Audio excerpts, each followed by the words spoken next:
is going to be your presenter today for school-wide positive behavioral interventions and supports using data to make precise problem statements. This is the second of 5 webinars. Okay, Andre, thank you for presenting this today. Thank you, Tony. I appreciate your introduction. And just a little bit more information about who I am. I am, again, Andre Tierrett. I'm one of the technical assistant specialists here at the University of Southern Mississippi. I work for Reach Mississippi. I've been here since June 2013. I enjoy it a great deal. As many of you know, we travel a great bit of the time, and we get a chance to meet a lot of people doing a lot of great things for the state of Mississippi. Prior to that, I was a district-level PBIS coach in Vicksburg, Mississippi, as well as an educator for over 12 years. My academic background is primarily in technology. I'm also a certified counselor, grant administrator, and minister. I enjoy acting. I've recently performed the role of Hope Colburn in Driving Miss Daisy and Dr. Spivey in the Christian comedy Occupy This. So again, welcome to our second of 5 summer webinars this year. This webinar is entitled Using Data to Make Precise Problem Statements. And before we get into the meat of the information, I'll have to take roll call. For those of you all who are seeking CEUs, remember 0.5 CEUs have been approved for the Reach Mississippi Summer Series. And in order to be eligible for those CEUs, you must participate in all 5 of the webinar sessions that will take place between June and August. The fee for the CEUs is $20, and that's total. In order for you to process your CEU application, we'll have to have you complete all the following steps. 1, you'll have to participate in all 5 webinar sessions from beginning to end. At the end of the 5th session, you'll print out the attached CEU evaluation information form, complete the form in its entirety, and print out the attached CEU evaluation information form. Complete the form in its entirety. It'll have 5 evaluation questions and information section, including the last 4 digits of your Social Security number. You can mail that form along with a check for $20 to the University of Southern Mississippi. Attention, Brittany Harrington, 118 College Drive, number 5057. That's in Hattiesburg, Mississippi, 39406. Your check should be made payable to USM, and they must be postmarked no later than August 29th, 2014 in order to receive credit for the webinar series. If you have any questions regarding your CEU, please contact Brittany Harrington at brittany.greer, that's GREER, at eagles.usm.edu. And again, this webinar is being recorded, so all of this information will be on our website within the next couple of days.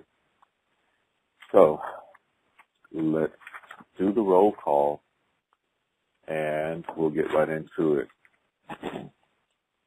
Right now I have registered Shernice Wilson. Please respond with here when I call your name. Shernice Wilson. Dawn Cooper, Kim Hodges, Jamelia Branson, William Fowler, Jessica House, Robert Skipper, Thomas Beard, Lisa Shelley, Teresa Thomas, Cynthia Lamkin,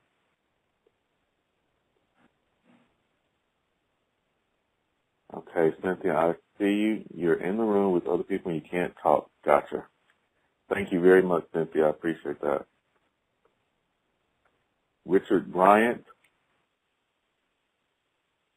Carla Rogers. Here. Thank you, Carla. Lydia Hines. Is it Hines or Haynes? Okay. Patricia Overstreet. I think I just heard someone log in. If someone did just log in, please state your name. Okay. Patricia Overstreet. Chris Norwood. Teresa McGill. Andrea Patterson. Dawn Jones. Here. David Day. Joseph Selman. Chris Nash. Margaret Wallace. Ruth McMullen, Nan Christian. Susan Molesworth. Tina Mozingo. Twyla Bridges. Tabitha McRory. And LaTanya Calhoun. All right, that's the roll for today. I have 3 names checked off, and there appears to be 4 participants. Maybe I've missed someone. I have Cynthia Lampkin, Dawn Jones, and Carla Rogers. If I did not announce your name, please let us know what your name is so we can make sure you get proper credit for having attended today's webinar. All right. Well, thank you very much. We will move forward. The objective for today's webinar is, 1, to help define standards for data usage. We want to create goals based on data and improve student learning. Before we could move any further, we have to be able to understand where we're going. What is it we're trying to do? And we start off by defining our standards. Data-driven decision-making is a system of teaching and managing practices that get better information about students into the hands of classroom teachers. You'll notice the little cartoon down in the bottom right-hand corner of your screen. It states the unknown bugs me. And believe it or not, students feel this way, but guess what? As educators, we often feel that way. We feel like the administrative offices have all the information. They know everything about everything, and we're the ones left in the dark. Chances are that's not always the case, but according to Dr. Scott McLeod, who's the Director of School Technology and Leadership Initiatives over at the University of Minnesota, we have to have systems in place that get the best information or better information about our students into the hands of teachers in order to be successful. So today, that's what we're going to do. So what's the purpose of data usage in the school? The first thing is, of course, it helps improve instructional intervention for your students. Though these benefits are all toward the teacher, therein lies the motivation for engaging your student where he or she is rather than attempting to teach each student the same way and getting frustrated results. When you re-energize the enthusiasm for teaching and you increase the feelings of professional fulfillment and job satisfaction, you're better able and actually your teachers are more equipped to do a good job or a great job in the classroom of reaching those students where they are rather than expecting the students to have come in with the knowledge already. Remember, we're in the field of education, and the best way to educate others is to meet them where they are and bring them up, not expect them to have been born into the world with all of the knowledge beforehand. So if you look at this table here on page 8 of the PowerPoint slide, and this PowerPoint slide will be posted to the website as well shortly after the webinar is over. If you look at this slide, you'll see where focusing in on data throughout your school year actually helps to garner support for what's going on and strategically address those things that are deemed necessary at your school based on data. For example, you have on the left-hand side of the column, you have decision-making based on intuition, tradition, or convenience. And traditionally, this is how decisions have always been made in our schools. And we could agree to disagree here, but many times the average school will use intuition or things out of tradition or just whatever happens to come easier to determine where teachers are staffed and what professional development looks like. I've been a part of school districts before where professional development was not put together at the beginning of the year. Instead, it was put together at the very last minute. We know we're going to be off for Christmas break, and as soon as Christmas break is over, we need to have some kind of professional development. So the day before Christmas break starts, administrators are getting together, hey, I need you to teach this, or I need you to teach that. And so, of course, you're off for 2 weeks, and then you come back, and now we're going to have a professional development. But it wasn't based on data. So then you end up with scattered staff development programs, whereas if you have a data-driven decision-making process, your staff development will be focused around improvement strategies to address documented problems or needs. And, of course, how are they documented? The documents provide data. And that's what this entire webinar is about today, utilizing the data to make decisions and to make livable decisions. Even with your budgetary decisions, if they're based on prior practices or priority programs, then it leaves out a whole lot of the actual needs based on data. So if you're using a data-driven decision, then your budget allocations to programs based on data will be more informed needs. So again, in the same thing with your staff assignments. Staff assignments should be based on the skills needed as indicated by the data, not just on this is my best friend and she needs a job and she has a degree in, say, chemistry at the elementary school, K through 3 school, for example. Or if you're not using data, you may end up having reports to the community about school events that really don't fuel anything going on at the school currently. But if you use data-based decisions, then you'll have more organized, factual reports going out to your community about the learning progress at the school. In addition, data also allows you to target the goals of your report going out to the community. If one of your goals is to decrease the office discipline referrals within your high schools in your community, and you only have 2 high schools, you can strategically report out to your community that we've decreased office discipline referrals by a certain percentage using data, of course. It really helps to just make an overall better experience of teaching, learning, and supporting your schools. So what's the rationale for using data?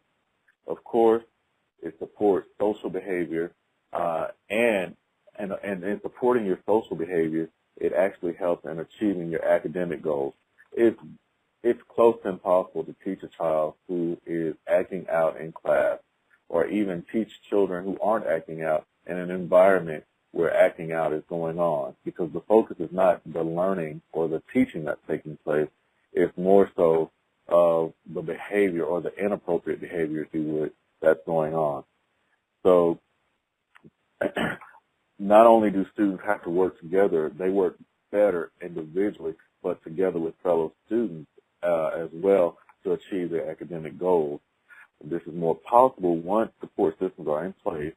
Therefore, social behavior has to be central to achieving academic gains. So you see the connection there between academics and behavior. If social behavior is central to achieving academic goals, that means they work hand in hand.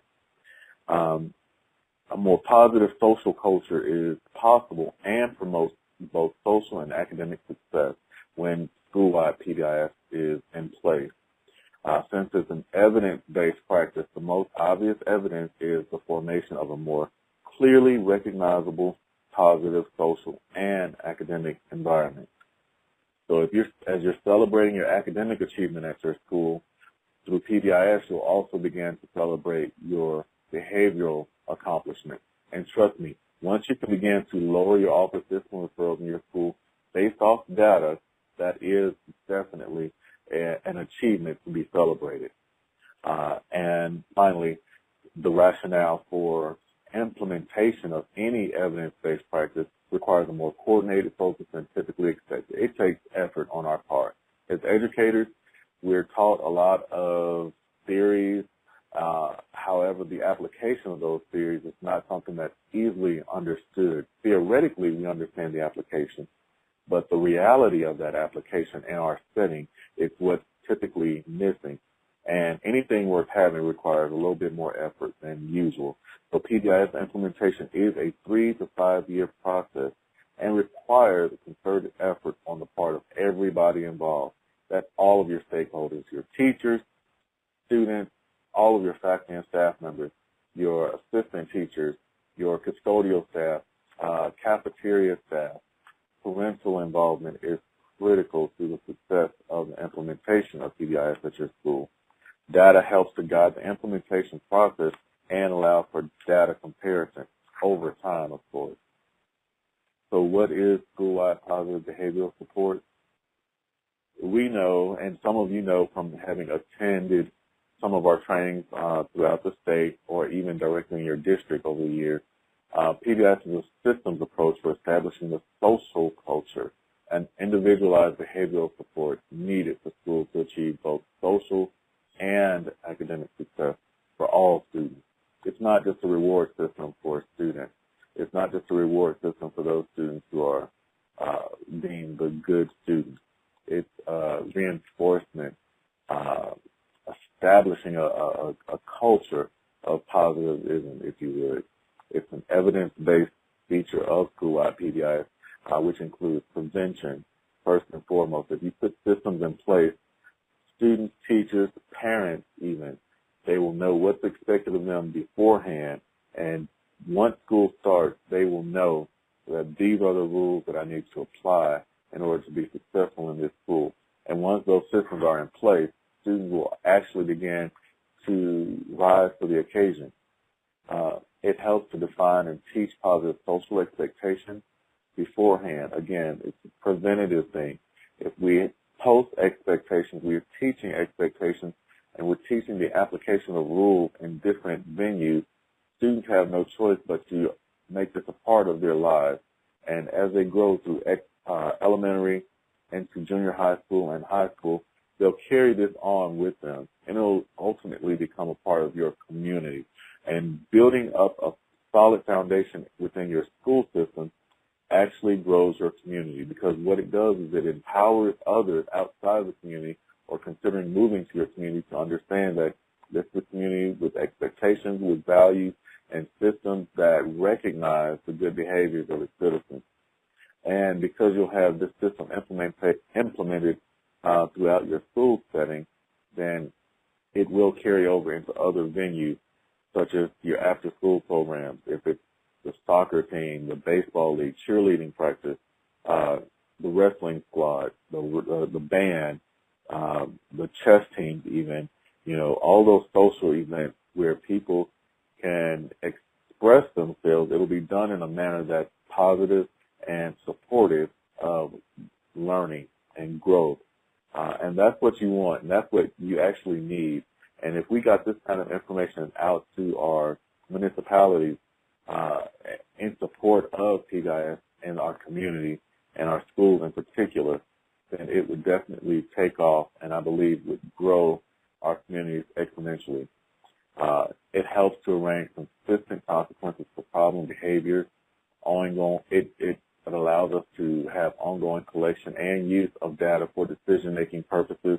It's a continuum of intensive yet individual intervention. And when I say continuum, that means it's overlapping. It's going to be perpetual, if you would. That means we're going to be taking it from the beginning or the initial stages of a child's academic career throughout the life cycle. Because what it does is it teaches the appropriate socially acceptable patterns of behavior, if you would. And that's one of the things that as teachers, we're basically responsible for doing a great deal of time. Many students come to us not having had a lot of social interaction. So they're learning all of their social behaviors at school. And of course, administrative leadership. It's a team-based implementation process, and this system it's a system that supports effective practices, also garnering support for change. So now, how do we establish this social culture? The first thing is, one, we have to have a common language.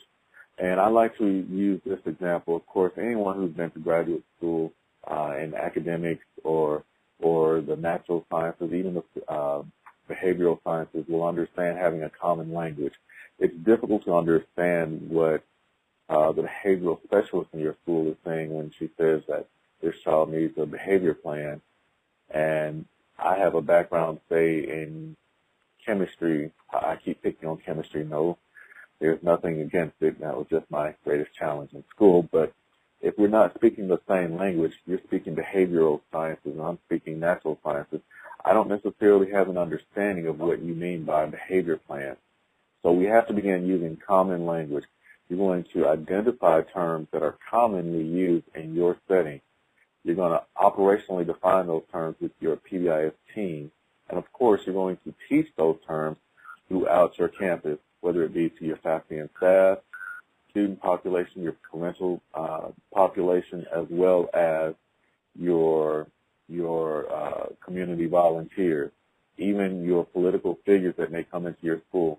They'll need to see these things. And in your first year or two of implementation of PBIS, you want to have these types of things posted throughout your campus so that it's understood and easily understood what we're talking about when we say ODR, for example. And for the purpose of this setting, ODR means Office Discipline Referral.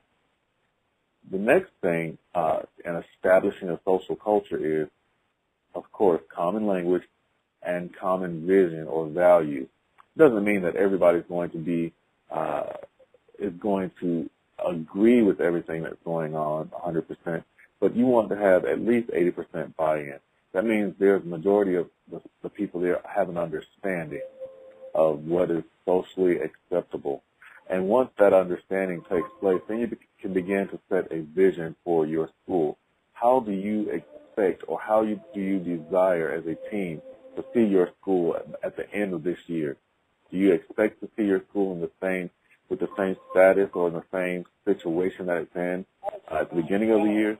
Or do you value the growth of your school enough to establish cultures that causes people from every age bracket to grow? That's faculty and staff, parents, students, as well as others. And finally, you have to have common experiences. As you're teaching PBIS at your school, allow for opportunities for implementation of what's being taught. If you're teaching expectations around your campus that everyone is to remain safe, give them an opportunity to express what it means to them being your students, your teachers, your custodians, your cafeteria workers, your volunteers, your substitute teachers even. Have methods put in place that allows them to explore and experience these things together. What does it feel like to be safe in the cafeteria? What does it look like to be safe in the classroom? What does it look like to be safe on the playground? If they share all of these things, common language, common vision and value, and common experiences, then what it does is it causes them to grow, again, exponentially. And in that growth, you'll begin to see things take place school-wide. So you'll have a chart that may look like this, and I'm pretty sure most educators are very familiar with the triangle, and we use this a lot throughout education. But one of the things that we like to use this for is to really be able to show primary prevention, school classrooms. The systems are in place for all students, staff, and settings, and we refer to this typically as our Tier 1. And our Tier 1 initiatives are for everyone, the entire campus. You want at least 80% of your students to fall into the Tier 1 category. With Tier 2, we'll cover another 15%. These are your secondary prevention services, and they tend to cover your specialized group of students. They tend to be at risk. They may have more at-risk behaviors based on the data, and the data that we're referring to here is office discipline referral. And the data may show that this Tier 2 or 15% of your students will fall into this category of secondary prevention. Again, the specialized group of systems put in place specifically for this group of students. Tier 1 is for the entire campus. Tier 2 begins to identify those students who are at risk for behaviors based on the data. And, of course, I'm sorry, I'm getting some feedback from someone here. Can everybody please check to make sure that your phone is on mute so we don't get that feedback in your background? Thank you all. And, of course, at the Tier 3 level, these are your tertiary interventions that have to be put in place for your seriously high-risk behaviors of students. And this tends to be about 5% of your student population at your school. Now, if you have an inverted triangle, meaning that these numbers are flip-flopped and 80% of your students are at Tier 1 and only 5% of your students are at, if 80% of your students are at Tier 3 and only 5% are at Tier 1, that is a sharp indication that your behavioral systems just aren't in place. If you have the majority of your students getting office discipline referrals, there's a strong indicator there that expectations are not being taught. So we want to be able to turn those numbers around. And actually, the lower we can get this top number in Tier 3, the better our systems are in place. So we have to be honest with ourselves and make sure that we are honestly identifying the students based on data, not just intuition. So how are we going to use data, and where's the data going to come from? So the use of data to assess current statuses of students, one formula that we can use is on the EBS survey, and it's a self-assessment survey. And EBS stands for Effective Behavior Support Survey. And it's used by school staff for initial and annual assessment of effective behavior support systems in their schools. This survey examines the status and need for improvement of 3 behavioral support systems. A school-wide discipline, B, non-classroom management systems, and C, systems for individual students engaging in chronic behaviors. But where or how do we get the data to assess implementation fidelity? I'd like to refer you to your team implementation checklist, or the TIC, the school-wide evaluation tool, or the SET, or the benchmarks of quality, or the BOQ. The Reach Mississippi staff utilizes these instruments, and we strongly encourage our schools around the state to use them. One, to just kind of see where you are.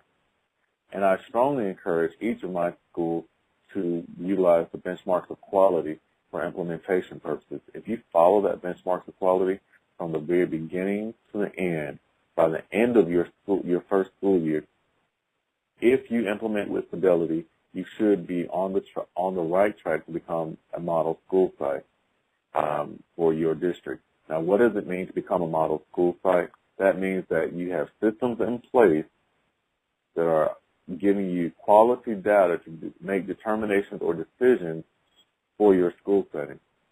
And, of course, what data do you use to assess the impact on students? Office discipline referrals. That's a huge one. Office discipline referrals will give you numbers, averages, and means by which things are occurring in your setting. John Gardner states that we are all continually faced with a series of great opportunities, brilliantly disguised as insoluble problems. Obviously, the insoluble problems represent the chance to strengthen our system. Together, we can do it. Individually, we struggle. So how do we improve our decision making? How do we go from problem to solution to problem solving, which means information gathering, data, and solution? Well, the main things we do, first and foremost, we begin to make decisions based off data. And decisions are more likely to be effective and efficient when they're based off data. Of course, the quality of the decision making depends mostly on the first step, defining the problem to be solved. You want to be able to define your problems with precision and clarity. Data helps us to make the right decisions, but it also helps us to ask the right questions. They don't provide all the answers. You use data to identify your problems, refine the problem using the data, and define the questions that lead to solutions. If that makes sense to you as an adult, think of how much more it would make sense to the parent coming in with a child in your school who's constantly being written up. Are systems in place to support the needs of that child? Maybe that child truly did not know. I know we tell things over and over again, but how often are we reteaching? It may be that although we've said the same thing over and over, that child just simply cannot understand. So we need to put it in terms that are understandable for the population. Data helps to place the problem into context rather than on the student. Now, the process a team uses to problem solve is just as important as the problem the process an individual would use to problem solve. So this is where we would have to identify our roles. And of course, we know we have the facilitator, recorder, the data analyst, and active members. When you're implementing in your school, organization is key. You always want to start with an agenda, handle your old business. Did we discuss or did we do what we said we were going to do? And, of course, open up for new business and action plan for your decisions. So what happens before a meeting? You'll have an agenda and data summary made available to all of your team members within 24 hours of the meeting. What happens during a meeting? You want updates, identify any problems, and problem solve. And, of course, what happens after the meeting, you want to make sure minutes are posted and tasks are completed. Minutes need to be posted within 24 hours of the meeting's end.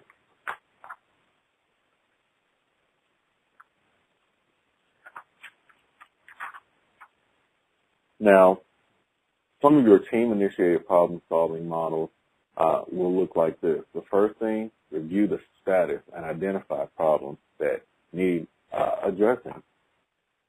If you follow this model, the next step is to develop and refine a hypothesis around that problem statement. So you're going to discuss and select solutions based off of data. The data has got to be built in. And in the end, you'll begin to start seeing how you can develop and implement the action plan. But even after you've implemented the action plan, you have to evaluate and revise your action plan, because ultimately you're going to go back to the review and status of the problem that you just evaluated, and you're going to continue to revise that action plan. It's all centered around the collection and use of data, though. The only way you'll know if the status of a problem is looking at your data. The only way you'll be able to develop or refine a hypothesis is to define and collect and use that same data. The only way you'll be able to discuss it and to develop solutions is to have good qualitative data. And finally, to develop and implement an action plan, you have to use good data. And in your evaluation, your final observation of the problem, what does this data show? So everything focuses on data. When you're going back into your school this school year, look at your data from the previous year. What were our shortcomings? How many meaning raw numbers. How many ODRs did we have? What was the average number of ODRs for this behavior? Why did we have these behaviors? Was it a certain student displaying these behaviors? Was it a certain teacher identifying these behaviors? Was the challenge truly with the student or was it with the teacher? These are some questions that will come up as a result of collecting and using data. And data is not something to say, aha, I've got you, because we have this many ODRs on you. It's something that we utilize to make better formal decisions as educators. And our goal is to teach everywhere we go. Using data, some of the core skills of using data, you use your data to identify possible problems, use your data to build precise problem statements, you use data to select your solution or your intervention. You also use your data to assess if the solution is being implemented with fidelity and if it's being effective. If it's not being effective, then the data will show it. And you'll have an increase where the implementation took place. It just means that you need to revisit that. So when you're using data within your decision system, it's a decision system, not your data system. So the question here might be, is there a problem? Once we look at the data, the decision would be, should we allocate more resources to the problem? But the data would ask us to compare the observed with the expected. And if you don't have any expectations out there, the observed would be nullified. So that means you have to put expectations out before your observations can be validated. The same thing with, is there a reasonable solution? Do we have a reasonable intervention? And should it be implemented? The data will ask us to be mindful of the technical adequacy or the contextual fit. How does it apply in context? Have the students been taught the expectation? Have the teachers been taught the expectation from your administrators? So much of this hinges on whether expectations are placed before the body and whether the body has understood what the expectations are. If they've been taught with fidelity, then the expectation can then be observed and, of course, measured. And that's what the data is all about. Excuse me.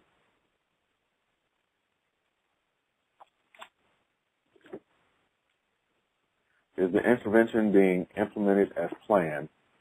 Or do we need more resources to implement the intervention? Or is ongoing data related to fidelity of implementation needed? These, again, are questions that need to be identified early on, but we'll also be looking at later on to see whether or not they're working.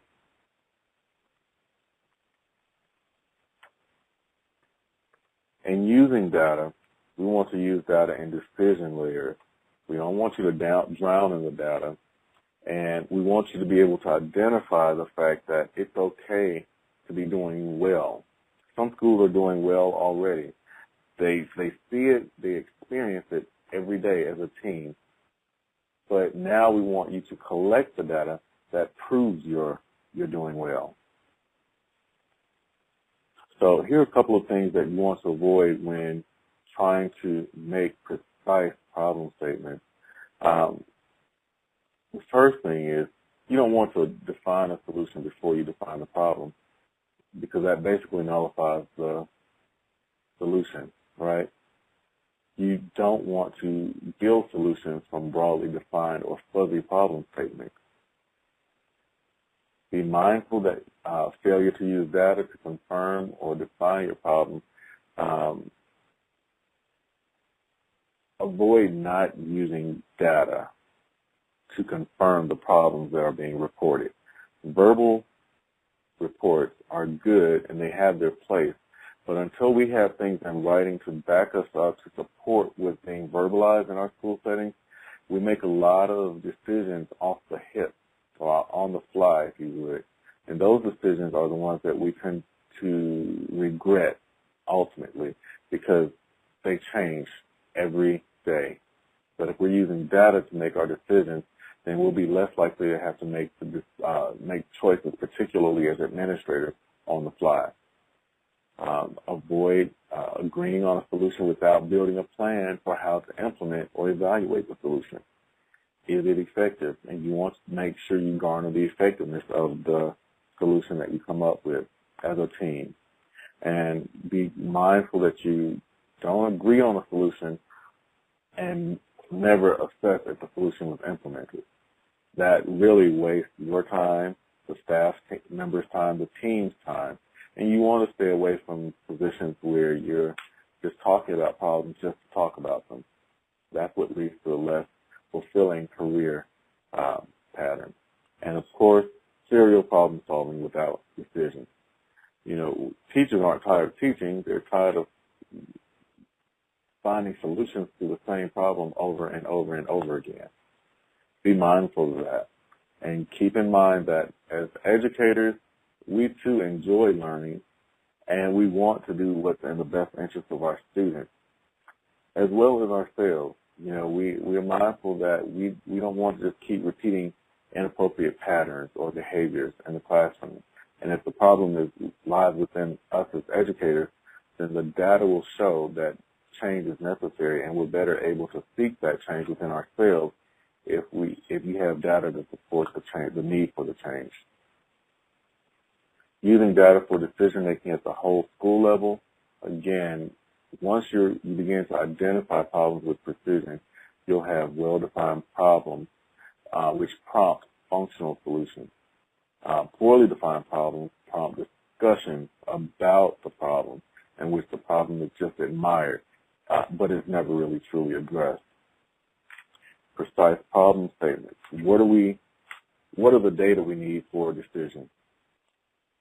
Solvable problem statements include information about the 5 core W questions. What is the problem, and how often is it happening? Where is it happening? Who is engaging in the behavior? When the behavior is most likely to occur? And why the problem is sustaining. These, again, are all the 5 core W's. And Bertrand Russell stated that everything is vague to a degree. You do not realize how vague it is until you try to make it precise. How true it is when, as educators, you know, we have all this data piled up, but we don't really see to what degree or what extent we have problems until we begin to collect, organize, calculate, and analyze that data.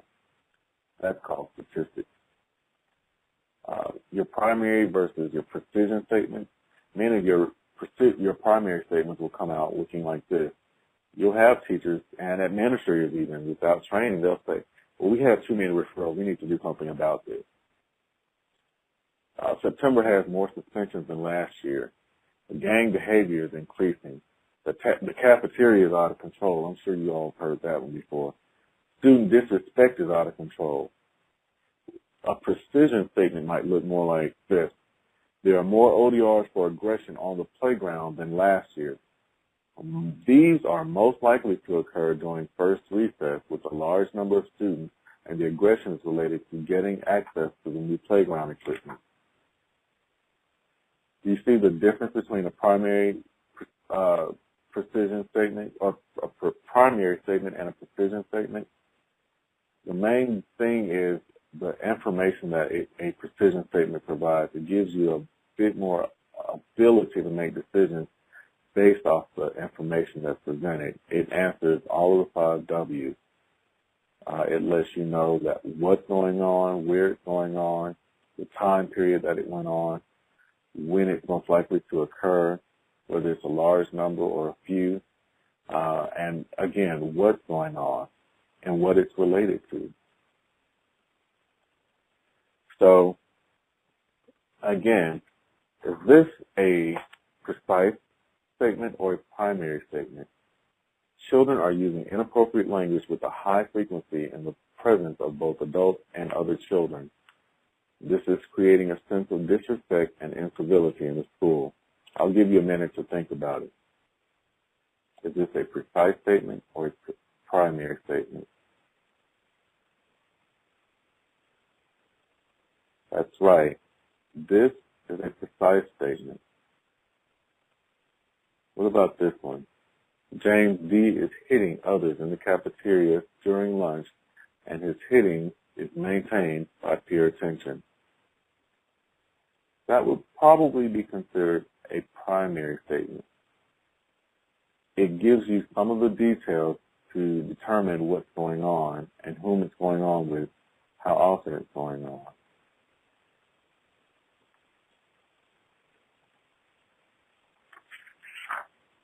Is this a precise problem statement or primary problem statement? ODRs during December are higher than in any other month. That's right. This is a precise problem statement. It's a primary problem statement. Excuse me, I was reading my notes too fast. It's a primary problem statement. ODRs during December are higher than in any other month. However, it doesn't give us any detail about what the ODRs are higher in and what they're regarding. Minor disrespect and disruption are increasing over time and are most likely to occur during the last 15 minutes of our block period when students are engaged in independent seat work. This pattern is most common in 7th and 8th grade boys, involves many students, and appears to be maintained by escape from work, but may also be maintained by peer attention. We aren't sure. And in the case that you're not sure, all you do is you get more data. So you'll do a pull down from your data. If you're using SWIFT, you're a SWIFT user, that's the School-Wide Information System, you can go in and look at ODRs by student. That'll begin to identify those students with those problem behaviors.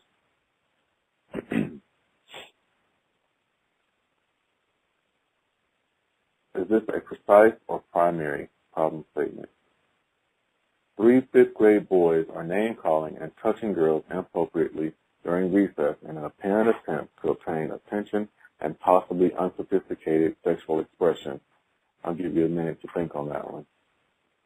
Is it precise problem statement or primary problem statement?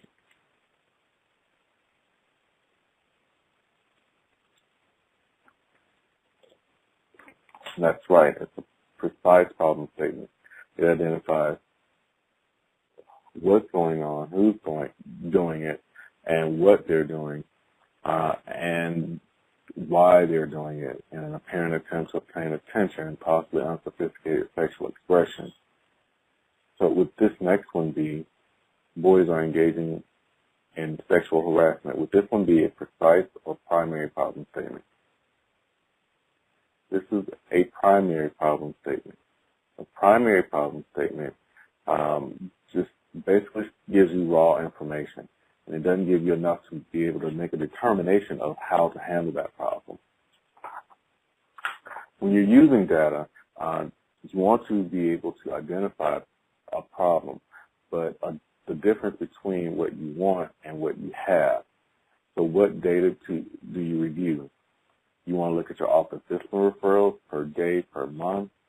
You want to avoid simple counts, such as we had 300 ODRs this month versus 200 last month. The simple count really is not a good depiction of what's going on in your school. Avoid one data point. You want to be able to look at trends. Also, you want to be able to compare with your national average, compare with your local standards, if yours have been set. Otherwise, you need to begin setting those, and of course, compare with your prior experience or your prior year's data. In doing so, it will give you a better picture of what's going on. Compare your data over time. That's very important. And I want you all to be mindful of the fact that in comparing your data over time, it gives you a better depiction of the progress made at your school, whether it's exponential progress or incremental progress. You want to move from count to count per month. If you would, look at this next chart. This graph depicts one school's ODRs during a certain time period. example. This is the total office discipline referrals. It would appear that October had more office discipline referrals than any other month. By number, it may have. But when you look at the average office discipline referrals per day per month as of the same time period, you actually had more ODRs on average in the month of January. If I go back, you'll see October had more total ODRs, but on average, January actually had more ODRs per day. A middle school with 625 students, for example, we want to be able to see if there's an actual problem. So this chart shows office discipline referrals per school day, per month, per 100 students. So in order to be able to identify whether or not we have problems here, we're looking at the national average, and the national average says you shouldn't have any more than 600 divided by 100, so no more than 6.25 ODRs per day per month per 100 students. And this particular school has a little over the average. So here's the national average indicated in the red, and every particular month here is over the national average, with March being the highest month. So this is an indicator that systems just aren't in place. That means expectations aren't being taught and rules have not been applied to the different areas. And looking at office discipline referrals per day per month, last year at this elementary school with 150 students, we noticed that we shouldn't have any more than 1.5 office discipline referrals per 100 students. And it appears that in the beginning of the year, things were in place, they were right below average, but something happened. Was there a change in administration?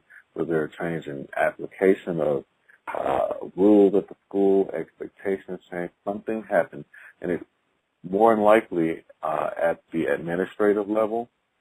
So one thing that we would look at is revisiting or even revising school-wide expectations. In doing so, then we're better able to garner a better picture of what's going on at that school. This chart shows office referrals per day per month. This is the average referrals per day per month at a high school of about 1,800 students. If we look at the data, it shows that we shouldn't have any more than 18 ODRs per day per month per student.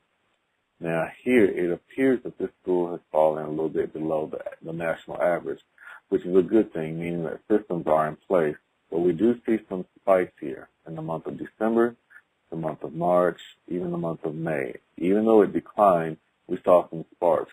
So as an administrator of that school, I would want to look at the discipline referral and just kind of see what's going on, what behaviors are spiking, what may have contributed to this.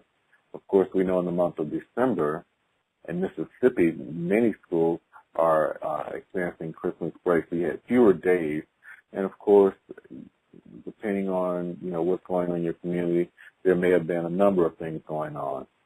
The same here in the month of March. I know in my community that's a big spring break period, so behaviors tend to change. So looking at the data, we may want to put some systems or controls in place that would allow us to go back and see what's going on. So that's where systems really have to be strongly put in place. I'm going to kind of go through these next couple of charts because of time. I know we were having a few technical issues, but they're basically about the same information. And if you'd like, the webinar will be placed online along with the PowerPoint and the notes. But keep in mind, each graph will indicate the national averages in red and with the local average for that particular school setting. For example, this one is just showing average referrals per day for a school. So last year versus this year. Last year is indicated in blue. This year is indicated in the red or the pink shades here. If you would, email me if you have questions regarding any of these charts, and I'll be glad to go over them with you. But what data are most needed to go from primary to precise problem statements? What problem behaviors are most likely to, or most common? That's your ODR by problem behavior. Where are they most likely to occur? That's ODR by location. And again, these are all tabs that you can identify within SWIS if you're a SWIS user. If you'd like to become a SWIS user, please shoot me an email at andre.terrett@usm.edu, and I'll help you to get that process started. But again, we're going to be looking at when are the problem behaviors most likely to occur. That's ODR by time of day. ODR by student identifies who's engaged in the problem behavior. And while there is no graph to identify why the problem behaviors are occurring, the previous information allows opportunity to discuss the data and to detail why these behaviors are occurring. What other types of data might you want? Definitely want to be looking at ODR by staff, ODR by IEP, ODR by grade, and ODR by gender by grade. This gives us insight into what's going on at our school. Again, not an aha thing or to say you're writing up too many students, but it's really a teaching tool. So to summarize all of this information, data makes for more effective and efficient decision making. Keep in mind that as you go through your day and even starting in the school year, use data from day one all the way to the very last day to make all of your decisions. It'll make for a more effective academic environment as well as behavioral and social environment. Defining the problems to be solved helps determine the quality of the decision. All the members of your faculty and staff are considered members of your PBIS team. They may not be members of your core team, but they're all considered members of your team and should review all data at least monthly. Your ODR by month, location, time of day, problem behavior, and per student all refer to what? Your big five. That's right. And your quality data help develop precise problem statements. It's your quality data that helps develop precise problem statements. It's not just the conversations around the water cooler about who got written up for fighting outside on the playground. It's the data that helps to make precise problem statements. And, of course, the benchmarks of quality and the school evaluation tool are used to evaluate the fidelity of school-wide, the implementation of school-wide PBIS with fidelity. The BOQ, the SEC are each used to evaluate the implementation of school-wide PBIS with fidelity. Don't forget about our upcoming webinars this summer, July 16th, which is next Wednesday. We're having the considerations for district-level PBIS staff, August 13th from 4 to 5, since school will be back in for many of us, kicking off your PBIS school year, and August 27th is the final webinar in the series, and it's entitled Keeping the PBIS Momentum Going After the First Semester. Each of these webinars will be posted on the website at www.usm.edu/reach-Mississippi. If you have any questions at this time, I'd like to entertain those. If you would, type your question in, and I'll try to respond to them verbally so that everyone will hear your response. All right. If you don't have any questions, don't forget to register for the next webinar series and consider the parent training webinars for your school district as well. Don't forget to complete and email your post-test. And actually, you're not going to even email it to me. The post-test will be sent out to the participants for today immediately after this webinar ends.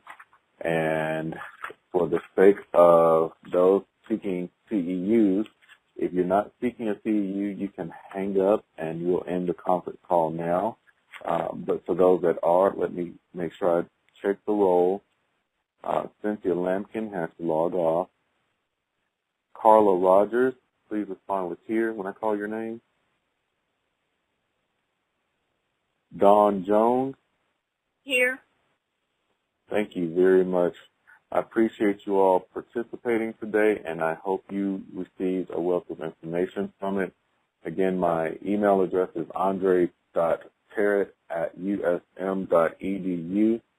Please email me there if you have any questions, and you all have a great day, and I'll be